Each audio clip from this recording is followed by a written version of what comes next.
Social Facebook पर तांत्रिक शक्तियों द्वारा हर मुश्किल समस्याओं का समाधानની જાહેરાત મૂકી લાખોની ઠગાઈ આચરનારાઓને સાયબર ક્રાઇમની ટીમે ઝડપી પાડ્યા હતા।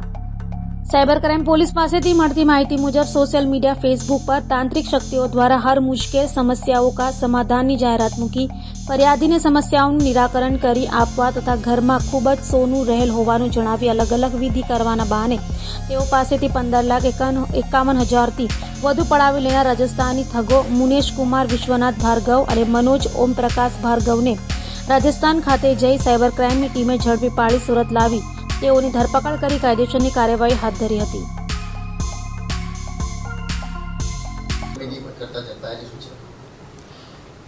પોલીસ કમિશનર શ્રી સુરત શહેર, અધિક police commissioner Shri crime branch Surat શહેર, નાયબ police commissioner Shri crime branch Surat શહેરનાઓની સૂચના અનુસાર શહેરના નાગરિકો સાયબર ક્રાઇમનો ફાઇનાન્શિયલ ફ્રોડનો ભોગ ન બને અથવા જો એવા ગુના આચરવામાં આવ્યા હોય તો તેવા ટોળકીઓને પકડી પાડવામાં આવે તે માટે સૂચના આપવામાં આવેલ। તે સૂચના અંતર્ગત સાયબર ક્રાઇમ પોલીસ સ્ટેશનની અંદર અરજદારની એક એફઆઈઆર નોંધવામાં આવી હતી, જેમાં ઓક્ટોબર 2022થી લઈને મે 2023 સુધી જે અરજદાર છે એ ફાઇનાન્શિયલ ફ્રોડનો ભોગ બનેલ। એમાં અરજદારને થોડી ઘણી ઘરમાં તકલીફ હતી, એ હિસાબે ફેસબુક ઉપર શૈલેન્દ્રનાથ અઘોરી નામનું ફેસબુક એકાઉન્ટ છે, એના ઉપર એવું લખેલ અરજદારને મળ્યું कि तांत्रिक विधि से सभी समस्याओं का समाधान करे।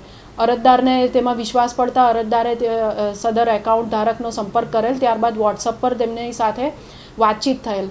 तो आ अघोरी शैलेन्द्रनाथ जे छे जेमनुं मूळ नाम छे मुनीश भार्गव, तेओए अघोरी शैलेन्द्रनाथना नामे एकाउंट खोलीने देशभरमांथी भोळा लोकोने भोळवीने અને તેમની પાસેથી નાણાં પડાવવાનું કામગીરી કરતો હતો।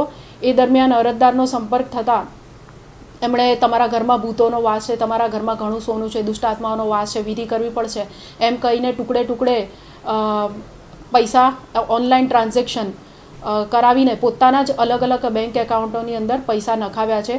લગભગ જોઈએ તો આ જે 6 થી 7 મહિનાનો સમયગાળાની અંદર 15,51,510 રૂપિયા ફરિયાદીના મુનીશ ભાર્ગવ ઉર્ફે શૈલેન્દ્રનાથ અઘોરીએ ભોળવીને ફ્રોડ કરીને લઈ લીધેલા છે। આ દરમિયાન એક વખત મુનીશ ભાર્ગવ પોતાના સાગરીત મનોજ ભાર્ગવની સાથે સુરત ખાતે આવેલ અને ફરિયાદીને ભોળવીને એમના ઘરમાં વિધિ કરવા માટે જણાવેલ, જે માટે ફરિયાદીએ ઘરમાં ખાડો ખોદાવેલ।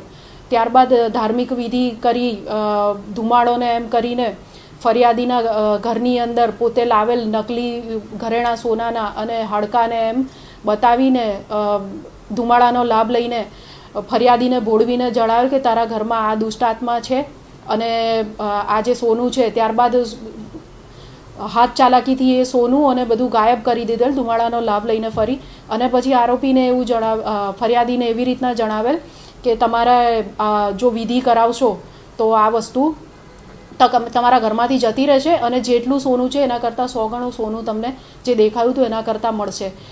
એ દરમિયાન મનોજ ભાર્ગવ જે મૂળ આરોપીનો સાગરીત હતો એમણે તેનામાં પોતે આત્મા આવી હોય એવો ઢોંગ કરીને 108 બકરાની બલી માંગી, જેના માટે ફરિયાદી પાસે ફરીથી પૈસા પડાવવામાં આવ્યા। તો આ જે ઓનલાઈન ટ્રાન્ઝેક્શન અને આ એકવારની વિધિ એ બધું થઈને લગભગ 15,51,510 રૂપિયા જેટલા આરોપી સાથે સાયબર ક્રાઇમ ફ્રોડ કરવામાં આવ્યા।